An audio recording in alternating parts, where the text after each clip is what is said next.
what's up guys? Today we're back with another video. I'm gonna be reacting to this video called How to Beat Bloodthirsty Animatronics in Five Nights at Freddy's. Now make sure you subscribe, hit the bell button, and like this video. I hope you enjoy. If you were a security guard at an abandoned pizzeria where every night 4 possessed animatronic characters were trying to stuff you into one of their suits, Yeah, what would I you would do? not. I would These not, Chuck E. mess Cheese with them. knockoffs are hiding a dark secret, and if you don't watch out, then you could be next on the menu. Get ready for the moment we've all been waiting for First of all, this is a horror movie. Okay. since the Bite of '87, because we're here to break down the mistakes made, what you should do, and how to beat the bloodthirsty animatronics in Five Nights at Freddy's. I watched them, by the way. This guy is about to take the most terrifying job of his entire career. Mike Schmidt is a down on his luck Oh yeah, I know he will. mall security guard who lives with his younger sister, Abby, and spends his days doing his best just to make ends meet. One day, he spots this young boy being pulled away by an older man and immediately goes into defense mode, tackling the guy straight into the fountain and punching his lights out. Well, it turns out that they were actually father and son, and what started out as a simple misunderstanding that went too far ends up costing Mike his job. Wow. This leads him to a career counselor's office, but the man isn't too crazy about his prospects of finding another gig. After thinking it over for a while, he says there is one job that might be a good fit: a night shift security guard at a rundown pizzeria. Although the pay and the hours are terrible, Mike here is just desperate enough to consider it, except for one problem: he refuses to work nights. Now there's a reason why Mike doesn't want to work the graveyard shift, and it's not because he's afraid of the dark. While he and his family were on a camping trip many years ago, his younger brother Garrett was taken by a kidnapper. Neither his brother nor the man was ever found, and so every night Mike relives the moment in his dreams, desperately searching for any clues as to who was responsible. Man, I feel sorry for this guy. I feel so sorry. Without a job, things aren't looking too great for Mike here. Facing eviction and a battle for custody over Abby against his greedy Aunt Jane, he decides to call the counselor back and finally take the job. But that was his biggest mistake. He'll be working at a place called Freddy Fazbear's Pizza, a former children's entertainment center that once If I had this job, I'm out, boys. I'm out. held parties hosted by its 4 animatronic mascots: Bonnie, Foxy, Chica, and of course, Freddy himself. The place was popular with families back in the 80s, but these days, its doors are permanently closed. To be honest, I'm eating some snacks while I'm watching this, so if you hear me eating, don't complain. Sorry. Although the owner still refuses to tear it down. According to the counselor, all that Mike here has to do is keep the local troublemakers from breaking in, but it won't be long before he finds out what's really hiding behind the curtain. Okay, Mikey here really needs to be careful. I get that the job market can be tough, especially when his most recent work experience ended with him beating the absolute snot out of an innocent customer. And we've all been in a position where you have to take whatever work that you can get just for a paycheck. But blindly taking a security gig at an abandoned family fun center is exactly how you end up getting your frontal lobe bitten out by an animatronic fox. Plus, nothing good ever happens during the graveyard shift, Obviously. which you can probably guess by the name. This counselor here waited until he was absolutely sure that Mike had no chance of finding a job anywhere else before offering him this one. And if we've learned anything from watching Squid Game, it's that you never want to take a deal from a person who knows that you have no other options. Yep. He doesn't realize it yet, but this guy is leading him straight into a death trap, and it's When he means death trap, he means that he's gonna die soon. After says about. time for Mike to start picking up on the red flags here before things go horribly wrong. Before accepting the job, Mike should look into the restaurant's history to find out why it closed down. For example, hey, look. I'm joking. But you actually need to do that before you actually get a job. You actually have to do that. Oh, sorry. and try to get into contact with any former employees from the place if he can. With such a high turnover rate, there are bound to be some disgruntled former workers who would give him the dirt on what's really going on behind those closed doors. And if not, then it would be an early warning sign that nobody has ever lived long enough to tell the tale. He could even search up the place's history online or head down to the local library to see if they had any old newspapers in the archives that might give him more of a heads up about the restaurant's dark past. Us FNAF fans already know where this is going, but it Yep, obviously.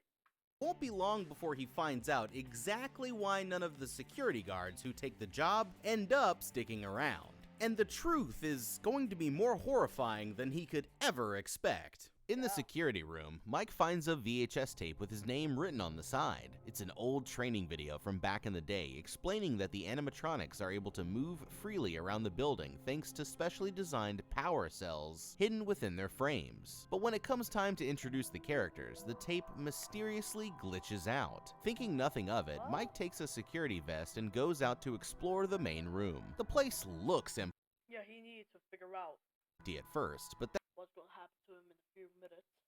that's when he hears a loud crash from up on the stage. Peeking behind the curtain, he sees the 4 animatronic characters all standing there motionless. Although something Bonnie, Chica, Foxy, and Freddy. about them doesn't seem quite right. Hey Carl, can you stop looking at us?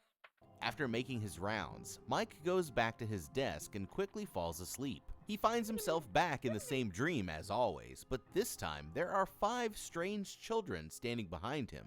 Confused, he begins to ask if any of them saw the man who took his brother, but the kids immediately scatter in separate directions, and before he can catch them, he trips over a rock, jolting him awake on the floor of the security room. Checking his watch, he sees that it's already 6 a.m. He's survived his first night, but soon things are going to take an incredibly disturbing turn. On night 2, Mike clocks in for another shift, but he falls asleep without noticing that Foxy is already on the move. He ends up having the same strange dream once again, except instead of going after the blonde boy, he decides to chase down this kid in the orange shirt instead. This time, Mike actually catches up to him, but the kid spins around and slashes his arm with a pirate hook, before screaming in his face as his eyes turn black. Back in reality, Mike jumps awake to find that the animatronics in the building are all going crazy, but quickly flips the breaker switch, returning things to normal for now. As he catches his breath, he notices a police officer at the front door trying to get in. The woman introduces herself as Vanessa and says that she stops in to check up on all of the new security guards, although none of them seem to last for more than a few nights. After helping Mike patch up his arm, she explains that the place got shut down when a bunch of local kids went missing back in the 80s, but doesn't give him any more details for now. Okay, listen up guys, and I can figure out who were those kids inside the dream. do mean listen. Before we get too much farther into the video, I want to warn you about something terrifying happening. That's right, there's something earth-shatteringly scary happening before your very eyes and ears. I'm talking, of course, about people overpaying for low-quality earbuds. You could be listening to me break down surviving terrifying situations with something much better. I'm talking of mid and Yeah, let's just skip this. like the magic.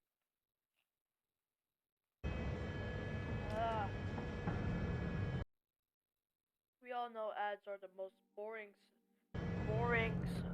thing in the world.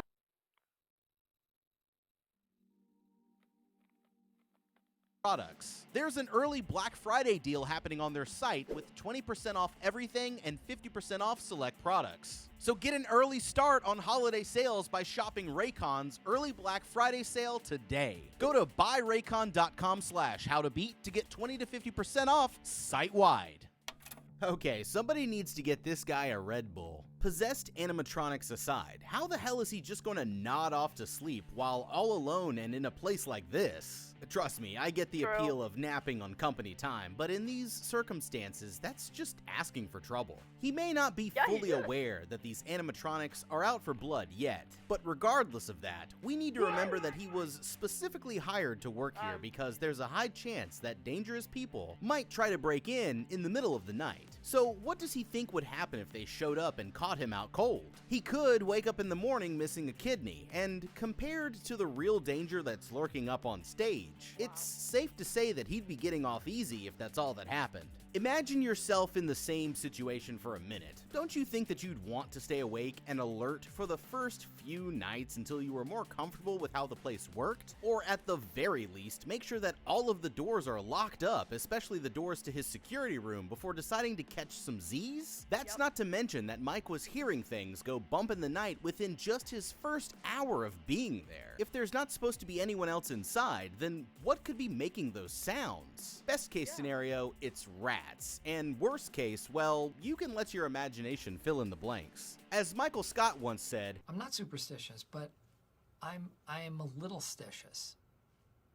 and that's why if it were me, you wouldn't catch me letting my guard down in this place until I was absolutely positive that there was no chance of becoming Freddy food. Speaking of animatronics trying to force you into a suit, if Mike here had been doing his job instead of sleeping on the clock, then he might have noticed that Foxy was missing. But as it stands, he still has no idea of the danger that he's really in. It's time to start catching on though, because somehow the cut from his dream actually happened in real life. And if that's not a red flag, then I don't know what is. After all, if there wasn't supposed to be anyone else in the building, then how could that have happened? The only ways to explain it are that somebody broke in and attacked him, or that something supernatural is going on. And neither answer is a good one. Either way, I'd be keeping the doors locked and the lights on in the security room next time, and most importantly of all, staying the hell awake until morning. Mike may be completely oblivious to anything that's going on, but Vanessa here seems to know a lot about the place, and just mentioned that a bunch of kids went missing there several years before. Kids like the one that suddenly started Yep, I'll take her warning, I'll get the heck out of there. appearing in Mike's dreams on his very first night of working there. So yeah, call it a hunch, but it might be time to start looking into those disappearances before Mike here ends up as the entertainment at a ghost kid's birthday party. You see, in his dream, 4 of the kids even have matching outfits that correspond exactly with each of the 4 animatronics. There's Bonnie's bunny ears, Foxy's pirate hook, Freddy's top hat, and Chica's bib. It doesn't take Scooby-Doo and the gang to figure out that the spirits of these kids and the animatronic characters are obviously connected somehow. But Mike here is either too exhausted or too downright dumb to pick up on the hints just yet. It's morning again, and as the two of them are heading home, Vanessa reassures Mike that if he just keeps his cool and does his job, then everything will be fine. They're not the only ones with an interest in Freddy's though. Hoping to get Mike fired, his Aunt Jane actually paid a group of troublemakers to trash the place. The moment that they're gone, this guy Jeff and his boys break in through the loading dock and quickly get to work. He orders them to split up, destroy whatever they can, and collect any valuables that they find, but none of them are going to leave this restaurant alive. This guy Carl starts crashing the kitchen when he finds a tiny Mr. Cupcake animatronic hiding out in the fridge. First of all, that's a demon cupcake. Second of all, it's not Mr. Cupcake, okay? It's Mr. Carl. And it's staring right back at him. Suddenly, he's distracted by a loud crash, but when he turns around, the cupcake is gone. Turning back again, this time he sees Chica standing there with the cupcake on a plate. But before he can even react, the tiny animatronic lunges towards him, devouring his face while he's still alive. His buddy Hank comes to check out the commotion and instantly freaks out when he sees Chica standing there giving him a death stare. Panicking, Hank takes off running for his life, sprinting back through the halls until he finds the supply closet, but by then, it's already far too late. Bonnie is in Watch out for him. there waiting for him, and he's powerless to fight back as the animatronic tears him to pieces, leaving only Jeff to go. When Jeff finally gets there, both of his boys are already done for, and he quickly realizes that he's about to be next. Terrified, he manages to make it back to the security room, only to notice that Bonnie and Chica are staring straight at one of the cameras. They release Mr. Cupcake into the air vents to finish him off, but Jeff catches on to their plan just in time, and is able to stop the cupcake from getting in. It's a close call, but the animatronics aren't done with him yet. Just then, the door to the room opens on its own, and when Jeff decides to peek out into the hallway, it slams shut behind him, locking him out. The emergency exit is locked too, and that's when Foxy rushes towards him out of the darkness, brutally killing him just a few inches from safety. In a matter of moments, all 3 of these delinquents are killed, but there's still one more intruder left to go, and she's gonna have the most horrifying death of all. After a while, Mike's former babysitter comes in to see what's taking her brother and his friends so long. But by now, there's no trace of them anywhere to be found. As she enters the kitchen, a vision of the blonde kid opens a large metal door in the hallway behind her and tricks her into following him deeper into the building. At the end of the hall, she comes to an old workshop full of discarded animatronic parts, with Freddy himself standing there in the center of the room. The child's voice lures her closer and closer until suddenly, a ghost hand reaches out and pulls her into Freddy's mouth as his jaws forcefully snap shut, cutting her body completely in half. Okay, these douchebags totally deserved it, and it's good to see them get what they had coming, but that doesn't mean that we can't take a minute to learn from their mistakes. First of all, any self-respecting burglar always needs to have an exit strategy so that they can make a quick escape if and when the local authorities arrive on the scene. Although it's not exactly something that you'd be expecting to run into, this would also help out if the place that you're robbing happens to be haunted by giant animatronics that start trying to kill you in a brutal fashion. Now, let's start with this guy, Carl, in the kitchen. This place is supposed to be empty except for him and his friends, so the moment that I heard a strange noise coming from the shadows, I'd immediately grab a weapon first before going to check it out. Lucky for him, the kitchen is full of knives, pots, and pans that he might have been able to use to defend himself before he got turned into an idiot sandwich. It might not have done much against Chica, but What exactly is the sandbox then? It's a 3D metaverse. The building blocks are voxels, which are like 3D pixels. You can even animate. By adding and removing blocks, you can make any landscape. I don't know how to code. No coding skills needed. As you But one good swing with a frying pan would have sure sent Mr. Cupcake here flying across the room like a softball. For Chica herself, he could have tried drop-kicking her back into the spinning fan blades on the wall to sever her head, or at least knock her off balance and give him a chance to escape. And when it comes to Hank the Tank here, we see a clear demonstration of why it's always important to have a well-thought-out exit strategy. Instead of running around like an animatronic chicken with its head cut off, he could have tried either quickly regrouping with Jeff and using his friend as a meat shield, or just going back out the way that they Meat shield. Meat shield. How are you gonna do that? came in. Anything but picking some random storage closet at the end of a dark hallway and hoping that hiding from these kid-friendly killing machines was actually going to work out. These must be some kind of pacifist criminals too, because just like the first guy, once Hank here was cornered, he didn't even try to fight back. He was clearly wielding a baseball bat when they first got there, and although he seemed to have lost it somewhere along the way, I'm positive that the storage closet would have at I think he dropped it while he got like scared from like Chica. least had some tools or cleaning supplies that he could have used to fight back if he'd only reacted more quickly. Like for example, Yeah, but he's a pacifist. Who cares? he could have easily toppled over one of the Yeah. shelves to knock Bonnie off balance, That's and what then I'm use saying. some extension cords or a crap ton of duct tape to try Just get a ton of duct tape and you win. and restrain the robot before he got back Yep, that means you can win with duct tape. up. You only have to look at their leader to see where these guys got their fighting skills from. Obviously.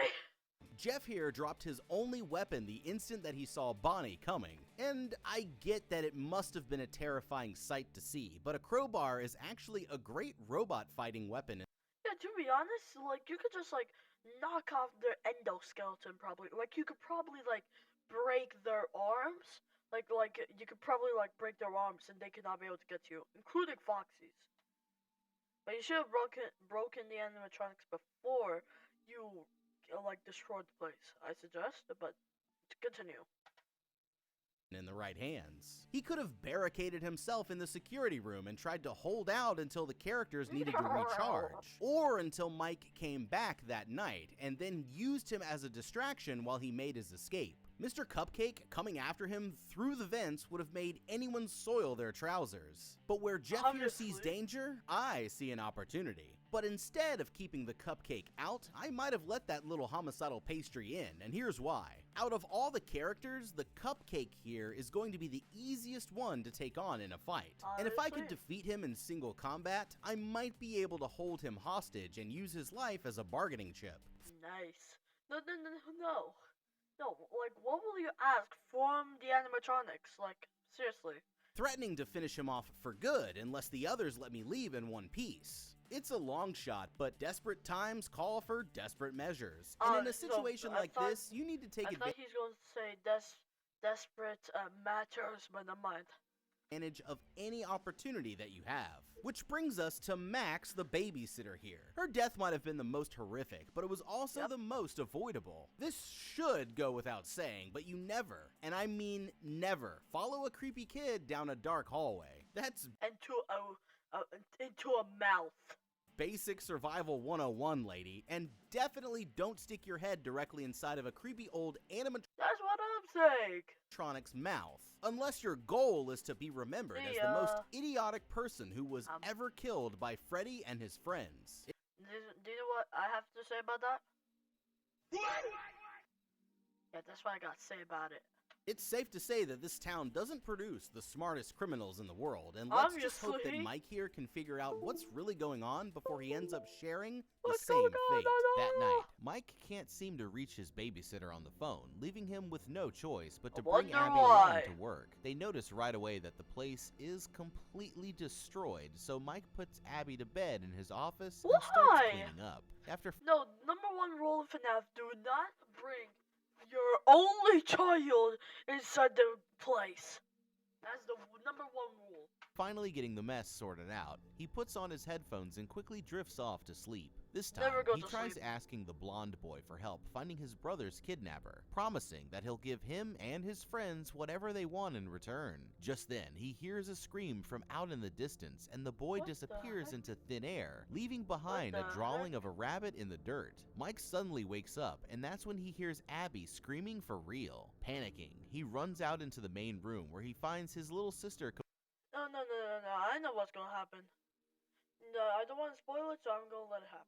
completely surrounded by the massive animatronics. He grabs a chair and gets ready to fight for their lives, but at the last moment, Abby reveals that she's actually completely fine. It turns out that she's become friends Nice. with the characters, although Mike still isn't sure if they can be trusted, or how this can even Like in the FNAF game, they're like haunted with children, right? Why doesn't he can't trust them? They're literally children. You can trust children.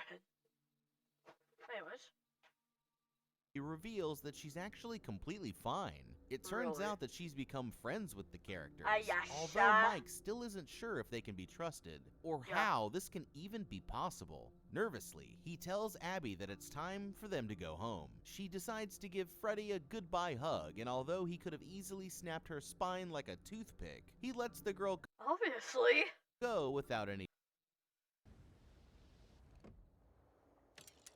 Okay, I think we should end the video here. Alright guys, see you guys in the next video. I hope you enjoyed this video very much.